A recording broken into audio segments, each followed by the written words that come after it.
કઈમાં મોકલ છે દ્વારકા દીશો કેમ છો બધા મજામાં? ફાઇનલી કઈ સમજ આવે છે અત્યારે મોણિયા બધા ઘરના ફેમિલી સાથે તો કન્ટિન્યુ રહેજો તમે મારા બ્લોગમાં.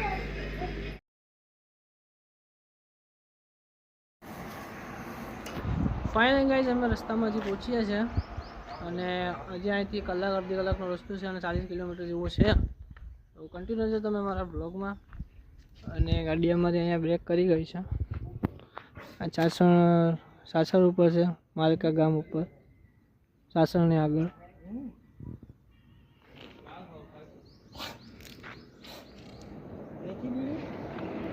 તો કન્ટિન્યુ છે તમે મારા બ્લોગમાં. તો ફાઇનલ ગાઈઝ બેટા સકો સાફ ભરે એમ ચાય ભરી રહ્યો છો. કેમ છો બધા મજામાં? ભરી રહ્યો છું.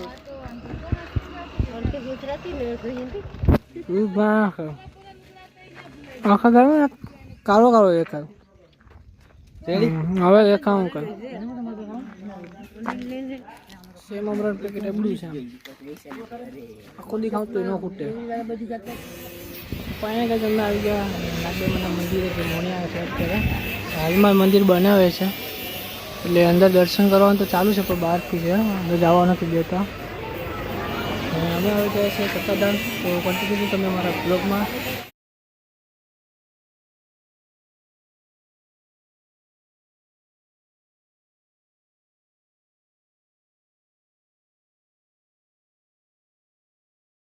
ફાઇનલી ગાઈઝ અમે આવી ગયા આપા ગીગાના મંદિરે, એ સત્તાધાર આવેલું છે ત્યાં.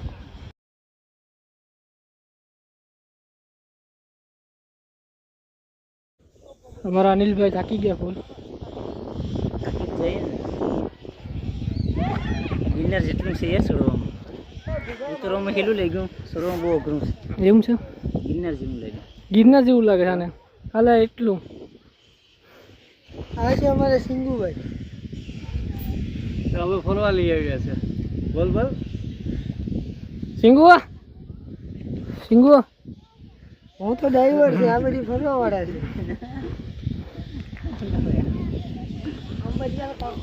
કન્ટિન્યુ છે તમે મારા બ્લોગમાં. અહીંથી અમારે જવાનું છે રામપરા, ના જઈને આપણે વિડીયો બનાવીશું. ફાઇનલી તમે આવી ગયા રામપરા. પહેલાં જૂના મંદિરે ગયા અને પછી નવા મંદિરે આવી ગયા. તમે જોઈ શકો છો આ નવું મંદિર છે.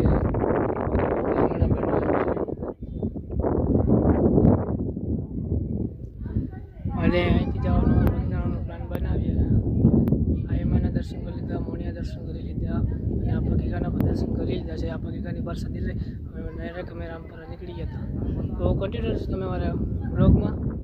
પછી તારે અમે શું થાય છે આપણે જોયા જઈએ.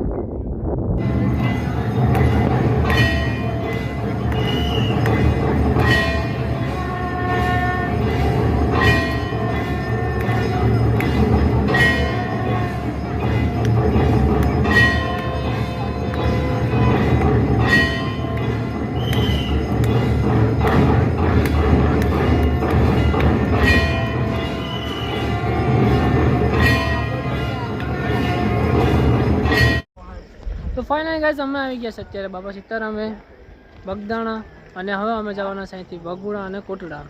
અત્યારે અમારા ડ્રાઈવર સાહેબની હાલત જોઉં, હાલત ખરાબ થઈ ગઈ છે. સવારના 3 વાગ્યાની ગાડી હાંકી છે તે અત્યારે ગાડી હાંકવાનું બંધ કર્યું છે. બાકી 12 કલાક એવી ગાડી જ હાંકી, બીજું કંઈ કરવું જ નથી. અને આ બધા અનિલભાઈ ને બધા અહીંયા સુવા બેઠી ગયા છે. હવે ચાલો મિત્રો આવી ગયા છે. કેવું છે બાપા સીતારામ? રસ્તો એટલો લાંબો બોલ્યો ને કે બધા બધી મગજમાંથી બધી ભૂલી જ ગયા છે. અને